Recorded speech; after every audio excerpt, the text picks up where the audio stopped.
भारतीय रियासत असम के वजीर आला हिमांता शर्मा की रुकने कांग्रेस गोरोगोई पर पाकिस्तान से राबतों का इल्जाम लगा दिया। जल्द सबूत पेश करने का दावा भी कर दिया। असम के वजीर आला शर्मा ने भड़क मारी कि कांग्रेस रुकने पार्लियामेंट गोरोगोई ने ISI की दावत पर पाकिस्तान का दौरा किया और पाकिस्तान जाकर ISI से ट्रेनिंग ली।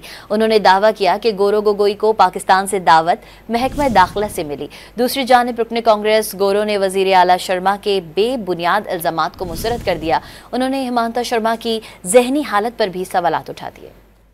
भारतीय रियासत असम के वजीर आला हिमांता शर्मा की रुकने कांग्रेस गोरोगोई पर पाकिस्तान से राबतों का इल्जाम लगा दिया। जल्द सबूत पेश करने का दावा भी कर दिया।